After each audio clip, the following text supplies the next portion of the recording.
اعوذ باللہ من الشیطان الرجیم بسم اللہ الرحمن الرحیم۔ آج ہم ولادت کے وقت کے احکام پڑھیں گے، یعنی جب ایک بچہ پیدا ہوتا ہے تو محمد و آل محمد علیہ السلام کی جانب سے جو تعلیمات ہم تک پہنچی ہیں ان کو ہم آج کی ویڈیو میں آپ مومنین کی خدمت میں بیان کریں گے۔ جب کوئی بچہ پیدا ہو تو وہ کام جو انجام دینے ہیں ان میں سے ایک کام یہ ہے کہ اگر بچے کو کسی نقصان کا خوف نہ ہو تو اس کو غسل دیا جائے۔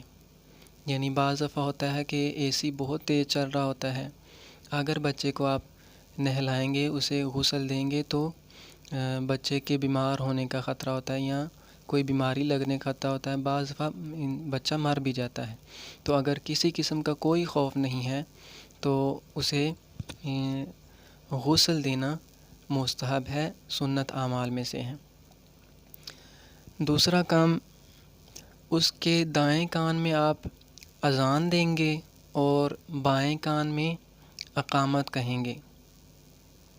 یہ مستحب اور سنت عمل ہے، جس کی وجہ روایات میں یہ بیان کی گئی ہے کہ اگر کوئی شخص ایسا کرتا ہے تو شیطان اس سے دور بھاگتا ہے، شیطان سے انسان پناہ حاصل کر لیتا ہے، اللہ کی پناہ میں چلا جاتا ہے۔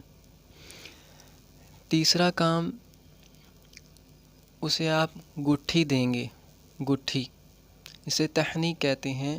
یہ عموماً جو مومنین میں رائج ہے کہ جھوٹا اپنا بچے کو چھکاتے ہیں، لیکن جو روایات میں چیزیں آئی ہیں وہ کہا گیا ہے کہ فرات کا پانی اور خاک شفا یعنی امام حسین علیہ السلام کے قبر کی مٹی، ان دو چیزوں سے آپ بچے کو گٹھی دیں گے۔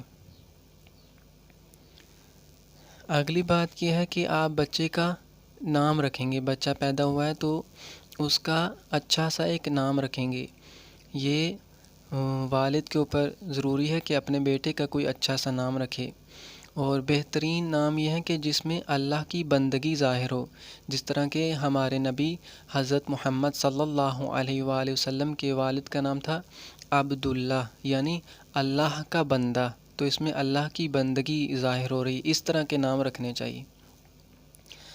اور دوسرے مثلا نبیوں کے نام بھی آپ رکھ سکتے ہیں، نبی اللہ شعیب علیہ السلام، نبی اللہ داؤد علیہ السلام، اس طرح کتنے سارے نبی ہیں، ان کے نبیوں کے ناموں پہ بھی رکھ سکتے ہیں۔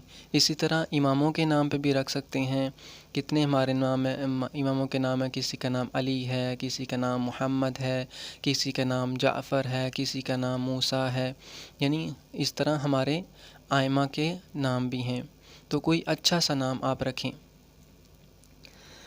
ہاں، لیکن ایک بات یاد رکھیں، اگر کسی کے ہاں 4 اولادیں ہوں تو ان میں سے ایک نام ضرور آپ محمد پہ رکھیں، یعنی ایک بیٹے کا نام ضرور آپ نام محمد پہ رکھیں۔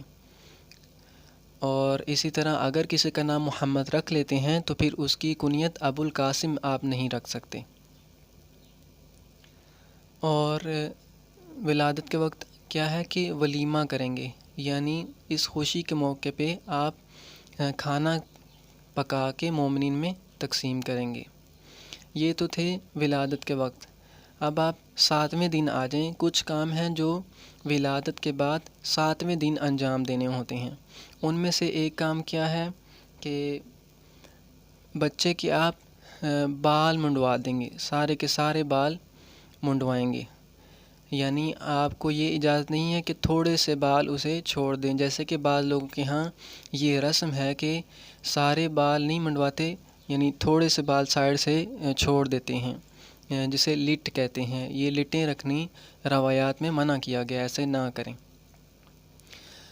اس کے بعد یہ جتنے بال ہوں گے آپ ان بالوں کا وزن کریں گے، اور اگر کسی کے پاس استطاعت ہے، قدرت رکھتا ہے، تو ان بالوں کے وزن کے برابر چاندی یا ان بالوں کے وزن کے برابر سونا اس بچے کی جانب سے صدقہ کر دیں گے۔ یہ دوسرا مستحب ہے، 7ویں دن آپ نے یہ کام انجام دینا ہے۔ تیسرا مستحب ہے کہ آپ عقیقہ کریں بچے کا۔ عقیقہ یعنی کوئی جانور بچے کی جانب سے ذبح کریں اور مومنین کو کھلائیں۔ اور اسی طرح ہے کہ 7ویں دن بچے کا، اگر بچہ یعنی بیٹا پیدا ہوا ہے تو اس کا ختنہ کروائیں، یہ 7ویں دن کرنا مستحب ہے۔ یعنی آپ تاخیر بھی کر سکتے ہیں، بعد میں بھی کر سکتے ہیں، لیکن 7ویں دن تاکید کی گئی ہے کہ 7ویں دن ہی آپ بچے کا ختنہ کریں۔ اور جس طرح بچہ پیدا ہوا ہے اس دن ولیمہ کرنا تھا، کھانا کھلانا تھا مومنین کو، اسی طرح 7ویں دن جب آپ ختنہ کریں بچے کا تو 7ویں دن بھی مومنین کی دعوت کرنا، ان کو کھانا کھلانا مستحب عمل ہے۔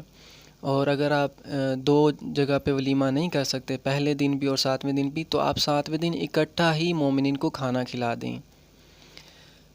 آپ مومنین سے گزارش ہے کہ یہ جو تھوڑی سی تعلیمات آل محمد آپ تک پہنچائی ہیں، آپ اس تعلیمات کو ان مومنین تک بھی پہنچائیے گا جو یہ معلومات نہیں رکھتے۔ والحمد للہ رب العالمین۔